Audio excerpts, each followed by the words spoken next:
Yeah, they gave me a microphone. If you don't know me yet, you're about to, and you'll understand why that's funny. You all look great. It's so good to see all of you here. Ain't nobody responds. Okay, I'll be honest. Okay, I grew up Pentecostal. I still am, but it's not like you phase out of it at all. So you can laugh, you can joke. I will tell some crazy stuff. I'll say wild stuff this entire time, and you can laugh, and you can shake your head, you can nod your head, you can boo if you want. It'll all be okay. I welcome hecklers. It's fun. I wanted to be a stand-up comedian when I was a kid, so it'll be fun. My wife told me before I came up, she says, "Don't embarrass me." So, no promises. So a little bit about myself as we move into this. My name is Andre Anderson. I am originally from Pittsburgh, Pennsylvania. So I'm an East Coast boy. Shout out to West Virginia as well, just because you guys are here and we're pretty much the same place. So my mom had me when she was 14 years old. So my mom's 52. Do your age reference. It's kind of crazy. You're like, oh yeah, 52. I'm like, how old my mom is? They look at me offended. I'm like, well, I'm just saying, my mom had me, she's 14 years old. My mom got pregnant with me at youth camp, which is another. See, now it's funny. Then it probably wasn't really that funny. Now it's funny. Then she wasn't laughing. But my mom and dad went to the same church. They went to a camp called Camp Allegheny, and here I am. Which is crazy and wild, but nevertheless it happened. So I was destined to be a youth pastor. It was destiny, fate. This is extreme fate. You're witnessing right now. My mom married my stepdad when she was 18 years old. They had my little brother Mike. My stepdad wasn't the nicest person to me. That's a different sermon for a different day. But I was always connected to the church, the Salvation Army Church, as a matter of fact. My grandma, my uncle, like they're still really high up in the Salvation Army ranks. Like my grandma's a sergeant major. When my father passed away a year and a half ago, the head of the Salvation Army came and did my dad's funeral. Like they're up there. So I was always in church, always grew up in church. My mom is, something I learned at a young age was to trust God. It's just one of those things. The Lord, like, my mom always trusted God. And she always taught us to trust God. And my mom grabbed scriptures out of Isaiah and different things out of the Word, and she would pray them over us all day. And I lived in the hood in Pittsburgh. So, there were gang violence all the time. Bloods, Crips, hoods, everything. And my mom would just pray over us all the time. Pray protection over us. Nothing's going to happen to my babies. Nothing's going to happen to my babies. She would pray. If you were in my house growing up, you got oiled up and prayed for. That's the way it was. We'd be playing Super Nintendo, playing Mario, and my mom would come through praying, anointing the doors with oil, anointing the windows with oil, and come through and she'd wipe all of us down. I have Muslim friends and Jehovah's Witness friends. Do you think that stopped her? No. If you were in the house, you were getting anointed with oil and prayed for it. Because Linda didn't play. So that's the way I grew up. To the point where my stepdad wasn't really living right. So my mom prayed my stepdad out of the house. Prayed him out of the house. Meaning, those spirits ain't allowed in my house. Everything he's doing ain't allowed in my house, so they ain't welcome here. He can't come home. He stopped coming home. I see some of the women in here like, I wish I prayed you out. This one over here.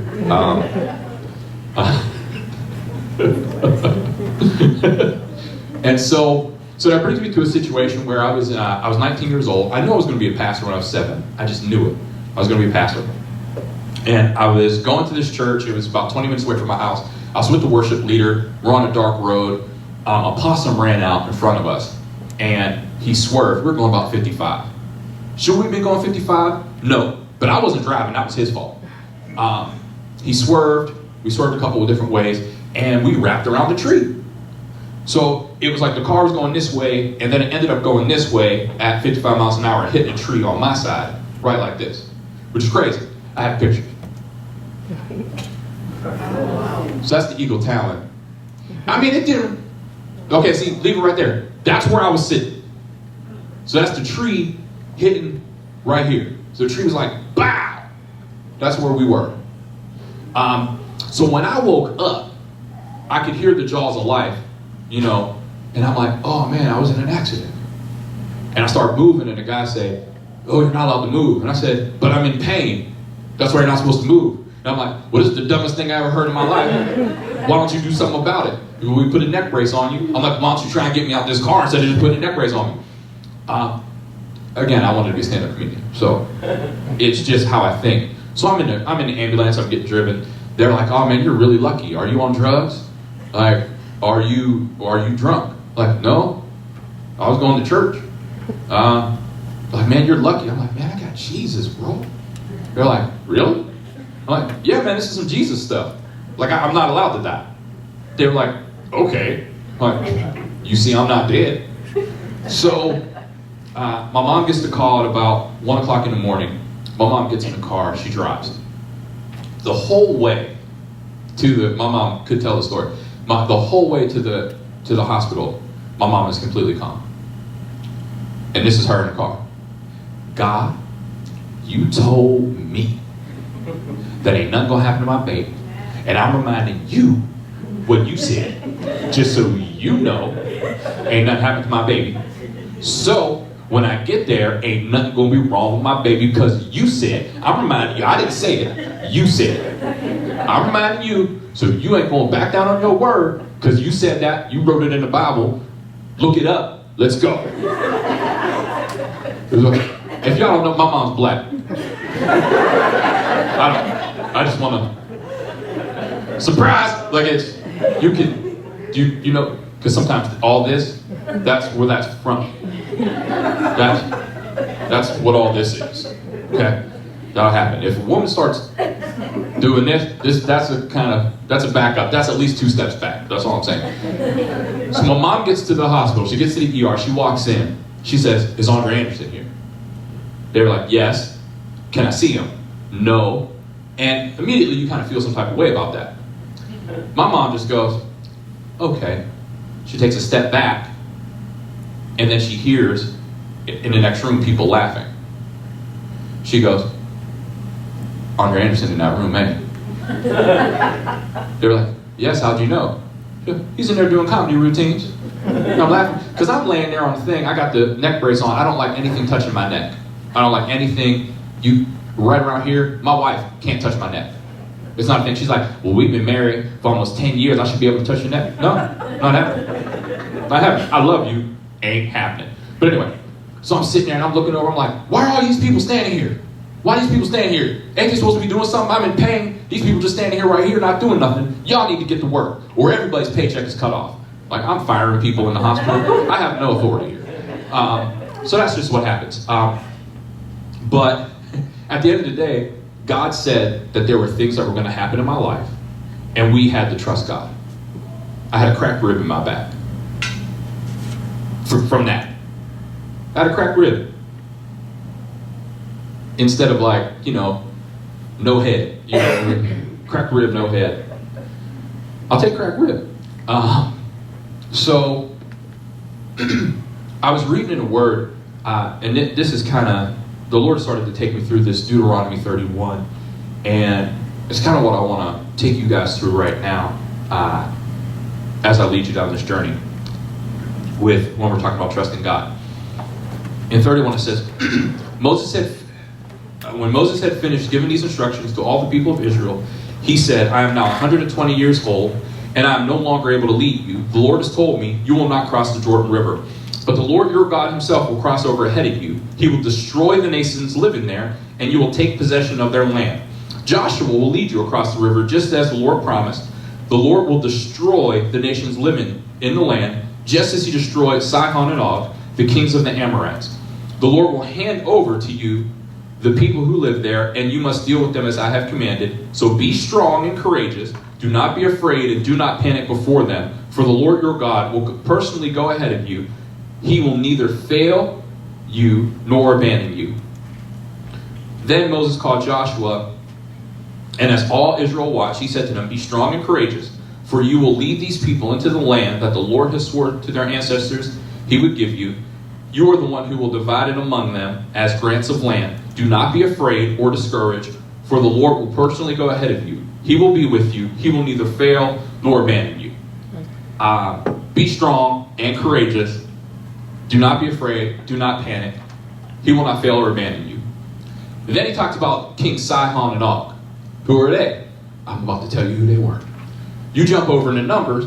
What happened was, the Israelites were walking through the land. They're about to walk past the land that Sihon runs. They send people ahead and say, hey, King Sihon, check it out. We're about to walk through. We're not going to mess with your crops. We're not going to mess with your water. We're not going to mess with anything. We're just going to walk through on the King's Road. You don't mess with me. We don't mess with you. Seems fair. They decided, no, not okay. We're going to come out and fight you. So what happened? I'm going to tell you. They killed everybody. They killed Sihon. They killed all his people. They ran them all out of the land. And then they took the land. Which is gangster.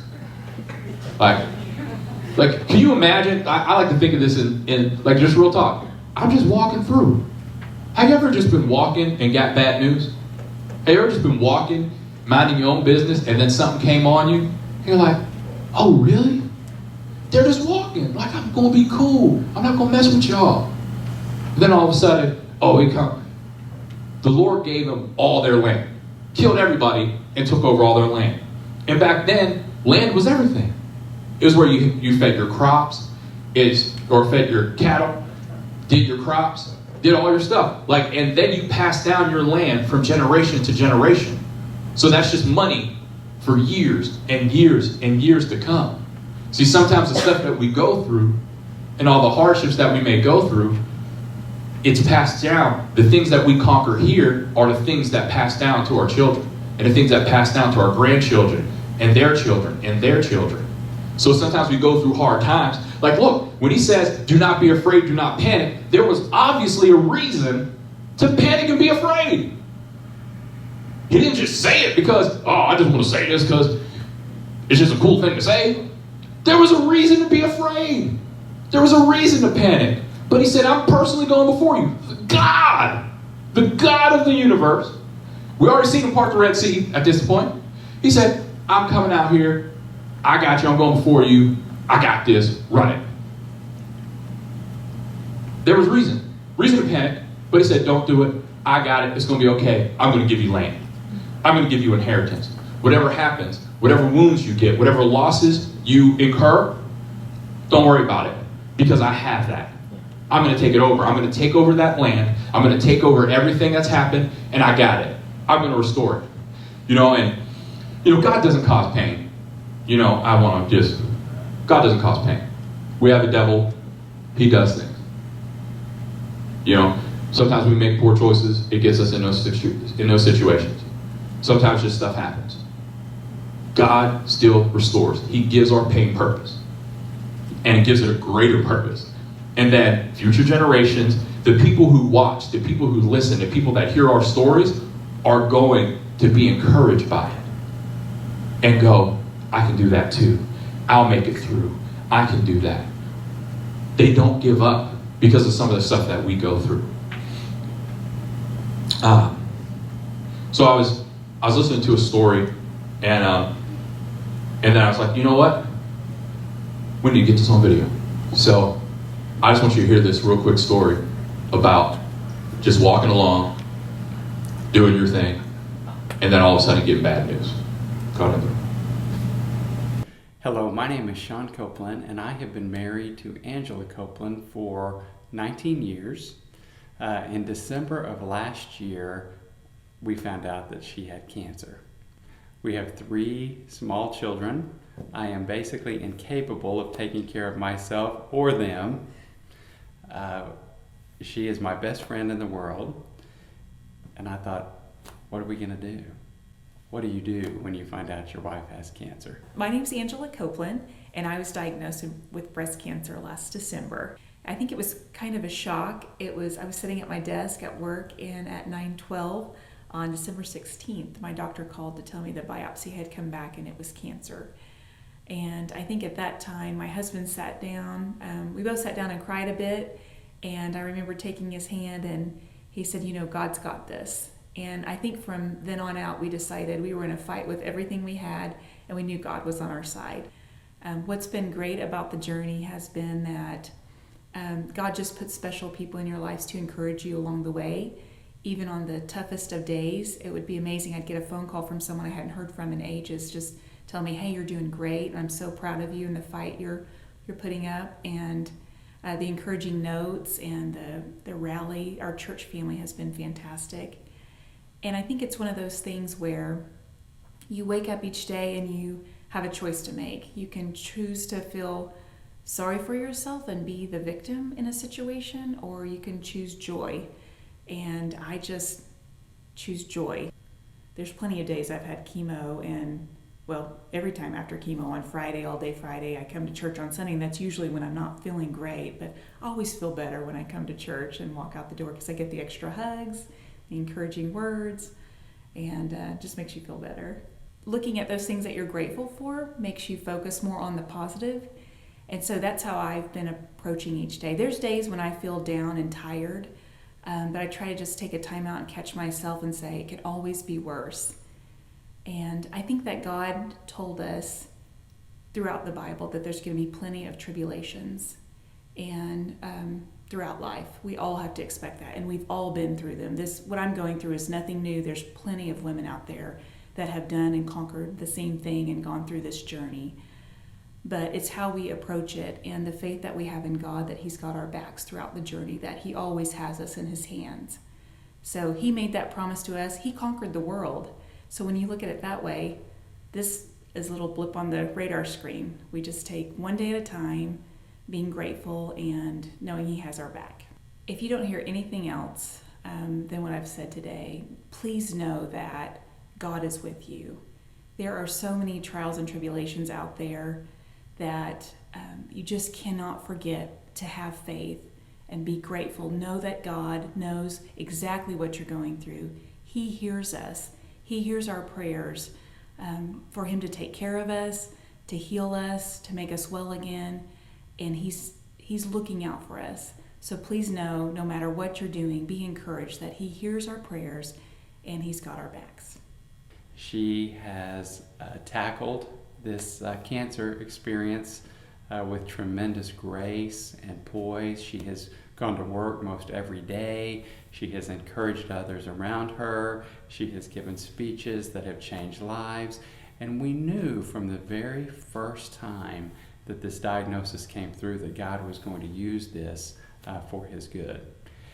And what we know after this experience and where we are right now is that God has never left us, and He never leaves you. No matter what you are going through in your life, no matter how difficult it may seem, He is always there. So, it's weird, I edited that video and watched it like 40 times, and now I'm all choked up. Alright, I'm good. Breathe. When we had our first child, we were living in Indiana at the time, and when we had him, there was something wrong. He was septic, and whatever that means. And there was a problem, they didn't know what it was, and so he was in the NICU, and it was a requirement that he be in there for 8 days.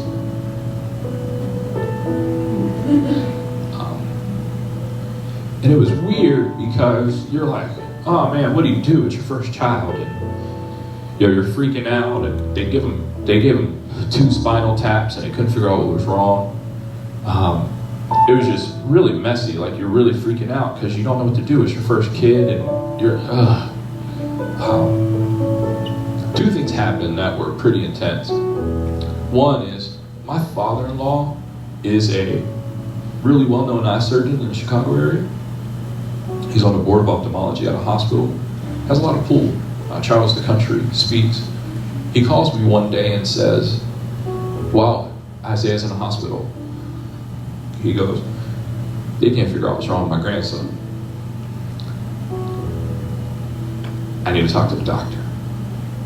You have the doctor call me, or I'm sending a helicopter and picking my grandson up.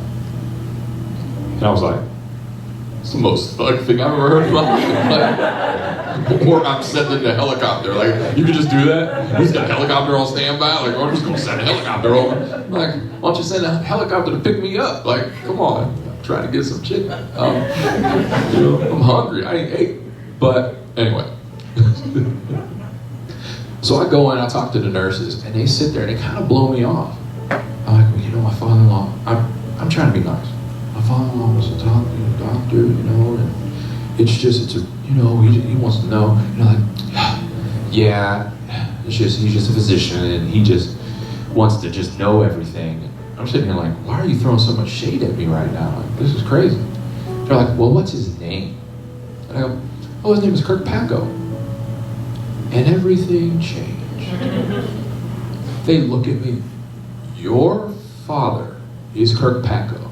I'm like, yeah. They stood up, took the number out of my hand, and ran out of the room. Ran out the room. And while she was walking by, the one girl goes, he's one of the best eye surgeons in the world.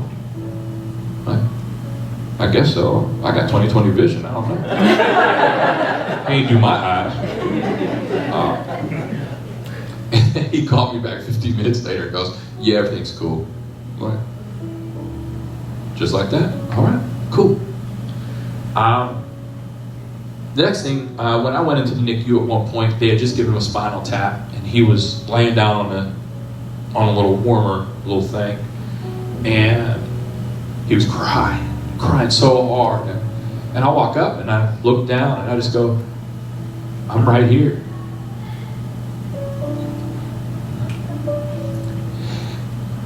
And he stopped crying and he just looked at me. Just look at me.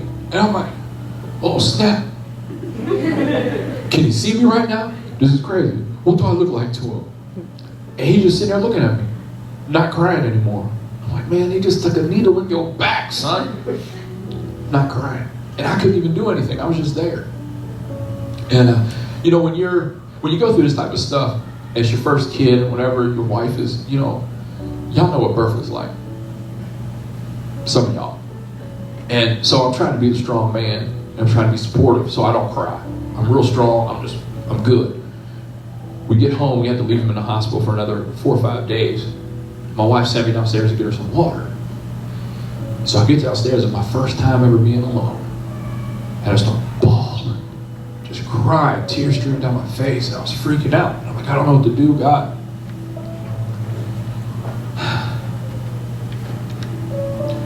I heard the voice of God say to me, I'm right here. I was like, oh. And I took the water upstairs and went to my wife. I went to sleep. Because see, when I said it to my son, I couldn't even do anything. I'm not the God of the universe. Just, if you didn't know. Just so you understand. Just so we're all on the same page. But when God said it to me, what else could I do? But dry my face and walk upstairs and go to sleep. Because he said, I'll never leave you. I'll never forsake you. I won't fail. I won't abandon you. What else is there to do? Like, he's right here. He was saying, I got this under control. You go ahead and go to sleep. So I did. I went to sleep. My son's fine. He tears stuff up all the time. Running up my light bill all the time. That's what he does.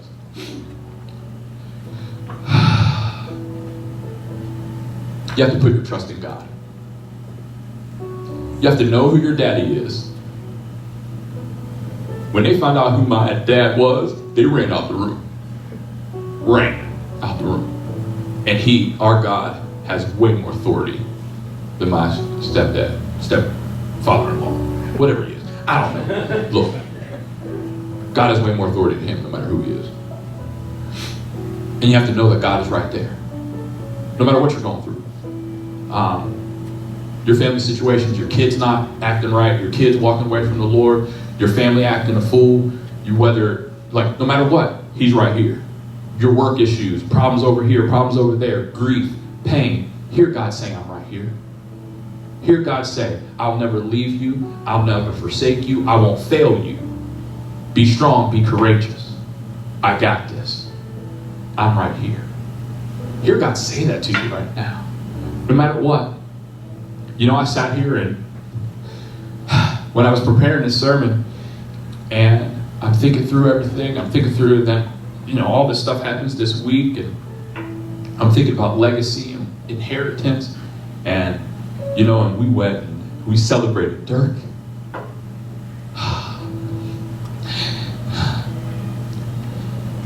And I'm like, thank you, God. And then you hear the stories about how my man fought to the end. When everybody was like, oh man, just go ahead and go. He's like, I'm fighting till the end. No matter what you say, you can't say nothing to me. I'm fighting to the end. I'm going home, but I'm going home on my terms.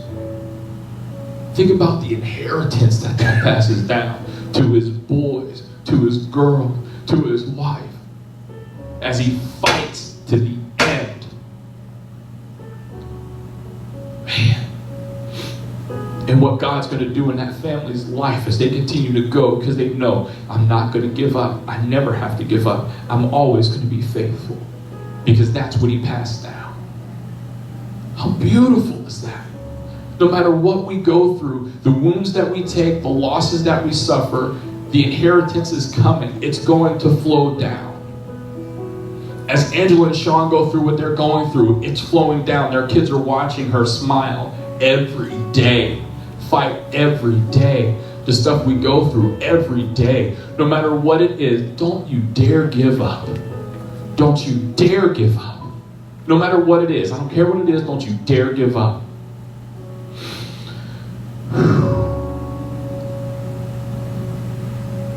One of the things that's a driving force for me and my family is we worship. That's how I grew up. We worship all the time. We put on worship music in the house and just worship God. You don't know what else to do. What else are you going to do? Worshiping, put your hands in the air is the ultimate trust. I hate putting my hands in the air, I'll be honest. Unless the police are here. Then I'm 100% hands up. Like, that's the one time I'm like, yo, we good. Other than that, I don't like putting my hands up. I don't really trust too many people. But this is the ultimate trust. It's the ultimate surrender. Because you don't know what else to do. And as we go through the hard times, I encourage you to worship. Just worship God. Me and my wife put on worship at home all the time. I got the Apple TV. You go through my YouTube, it's all worship. I was just showing Adrian, it's just all worship, because we just worship all day at home. I wake up, it's the first thing I do. I put on worship music, and we just let it be in the house. My 4-year-old daughter looked at me the other day and goes, you sure do love worshiping the Lord. It's all I got, baby. That's all I got. I don't know what else to do. So I encourage you to worship. Put your trust in God.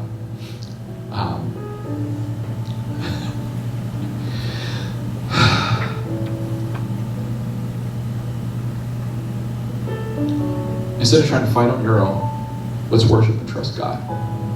No matter what you're into, no matter what you're going through, let's worship God. Know He's right here, and let's worship. Know that He has it. What we'll do is, you know what, everybody, you just go ahead and stand up. I'll have some of the people that are going to come up. You can come up. You can close your head. Close your head. Yeah, that works. Close your head, people.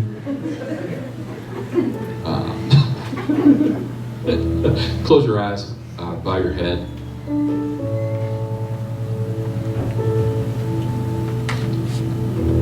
Some of us just need to ask. Some of us need to ask God what what we really need to start trusting Him more in. Some of us may not even have a relationship with God. We may not have ever invited Him into our lives. And I like to give an opportunity for that. So here's the way I do this. I like to pray. You know what? We do everything as one family here, so I want to pray as one family out loud. I'm going to lead us in a prayer. Nothing magical about the prayer. This is a prayer inviting the Lord into our lives, saying that we trust Him, that we want Him to be a part of our everyday life. So, everybody here, I want you to repeat after me out loud. Say, God, I believe that You died on the cross for my sins. Come into my life. Change my heart. Change my family forever. I will trust You all the days of my life. I know You will never leave me. You will never fail me. You will never abandon me. In Jesus' name, amen. What I want the team to do is I want them to just kind of lead us in a little bit of this song. And I encourage you to just worship. Wherever you are, whatever you're going through, I encourage you to put your hands in the air, close your eyes, and just sing. God knows what you're going through. And as pastors, we'll be up here. If there's any prayer, any extra things that you need prayer on, if there's anything going on in your life that you need some prayer, we invite you to come down. Look, we don't have to end prayer early. I'm ending early so that we can pray longer. So we're going to worship and we're going to pray. If there's anything that you need prayer for, come down. And let's just give this time to God as we say, I trust You.